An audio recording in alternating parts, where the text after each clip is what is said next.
Ito nga po pala si Ian Pabustan, nagpapakilala bilang inyong MC ngayong umaga. Wow. Ating palakpakan naman si Ginoong Pabustan. O, palakpakan naman dyan and everything. Palakpakan naman dyan.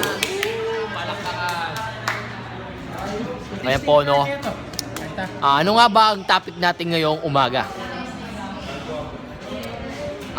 Sasabihin ko sa inyo ang top 10. Top 10 kung paano mangopya. Dito ready ah. Dito ready ah. Una, tuwing upo ka sa iyong upuan, Ako stapler? Pa-stapler nga po habang nandiyan ka. konting silip lang sa iyong katabi at konting liko ng iyong ulo, makakita ka ng iyong kaginawaan. Wow! Tapos, number 9. Number 9. Kalbitin mo ang kaklase mo at sabihin, uy, nasagot. Nasagot, uy. Uy, nasagot. Number 8. Ang susunod ay Rated. ano nga ba ang number 8, kaibigan? Kaibigan, ano nga ba number 8? Number 8, ganito yon. Ito yung number 8. Irolyo mo ang ballpen mo. Pairam ng ballpen, mga kaibigan. Ganon. Kung saan nakaturo ang ballpen mo, yun ang sagot. At siya ang magsasabi kung ano ang sagot. Kunwari, uy, nakaturo kay Jericho Chan. Kalbitin mo lang po siya, mga kaibigan, sasabihin niya ang sagot. Jericho Chan, ano sagot? Hindi ko alam. Ano yung sinisitsit mo? Walang sagot sa tanong. Number 7. Meaning number 7. Ano nga ba ang number 7, mga kaibigan? Kung ang yung test ay multiple choice at pipili mula sa A hanggang D, gumawa tayo ng Cartesian plane. Isulat sa first quadrant A, second quadrant B, third quadrant C, at sa fourth quadrant ay D. So, kung di sigurado sa ating kasagutan, idaan na lang natin to sa destiny. Ilagay yung ballpen sa gitna at ibagsak. Alisin natin yung bag. Ulitin. Ilagay sa gitna at ibagsak. Oy! Ang A ang sagot. Letter A, sagot. A ang isasagot mo sa iyong pagsusulit. Ganon po, mga kaibigan. Apir muna tayo, mga kaibigan. Benga. Ano nga ba ang number 6, mga kaibigan? Mga kaibigan, ano nga ba? Ito po isang eksperto mula sa Pag-ibig Fund. 6 na beses niya akong tinawag.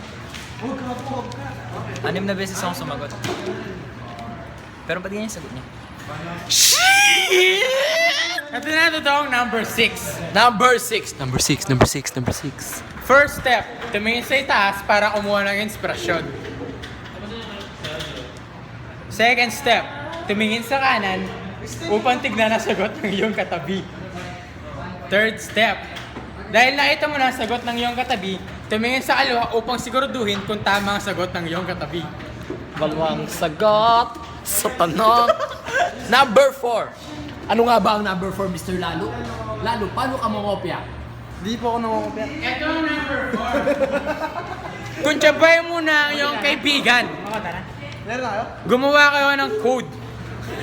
Pag tinanong mo siya kung meron siyang lapis, sasabihin niya sa'yo kung anong sagot. Kunwari, ang tatanong mo ay ang number 23. Ganito ang gagawin mo.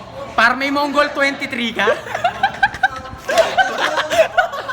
Paano niya sasabihin ang sagot? para wala Mongol A lang. Ay, ganun ba? Ang galing, mga kaibigan. Number 3, number 3, number 3. Mr. Jericho, tanong ang sagot. Ano? Number 3. Ay, hindi ko alam. Hindi ako nangangopya. Mr. Paulo.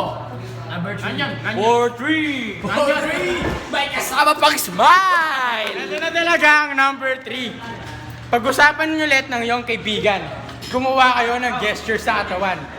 Kung ang iyong napag-usapan ay hawakan ng noo, pag B, hawakan ng ilong, pag C, hawakan ng labi, Yabang mo ah. at pag D, hawakan ng baba. Halimbawa, tatanong mo si Yoyo, 23. par. Change password ko na po to. Kaya mo! Pinawakan yan, labi. Siyang sagot. Oh, number two. Ito po ang susunod na last but not the least po ang tutuki. Number 2. Ay, number 2 pa lang pala. So, ang number 2. Ano nga ba ang number 2? Ang number 2, ang pinakamagaling dyan, tabihan mo ang mga PL. Tatambihan po natin mga PL. Titingin sa akin lang pala yung papel. Ito po. Pangalan po niya Lance. Siya po ang number 1 PL. Tabihan lang po sila at titingin ng papel, ha? Dali. At saka po to, number 2 po. Kasama ako. Yan po ang number 2. PL daw eh. Number 1. Alam ko na yung Number 1. Meron ako number 1 mga tol. Oh, 1.5. 1.5 yung sa akin. 1.5 yung sa akin. Ganito ang pinakamatindi. Kapag namumroblema ka na sa test, umupo ka lang na ganyan at mag-isip. Batuin ang teacher at tanungin ang sagot. Ito na ang number 1. Biro lang po. Hindi pa rin naluluma ang taktikang ito. Kung isa ang tunay na mangungopya, alam mo kung paano gumawa ng kodigo. Hindi mo wala sa listahan ng pangungodigo sa pagsusulit. So bago ang pagsusulit, paganda na ang mga kodigo mo. Sa isang malaking papel, Paano nga ba mga friend? isulat lahat ng lecture mo simula hanggang sa dulo. So ang kailangan mo lang gawin, itupi mo lang ng ganon. Yan. Tupi mo, tapos itago mo dito. Di na mahalata ng prof mo yan. Tapos pag hindi siya natingin, binubuklat ng konti-unti, sinisilit mong ganyan. Pare, mukhang eksperto ka dyan, ha? Ito pa, kapag nahuli ka na ng prof mo, tayo mong bumagsak.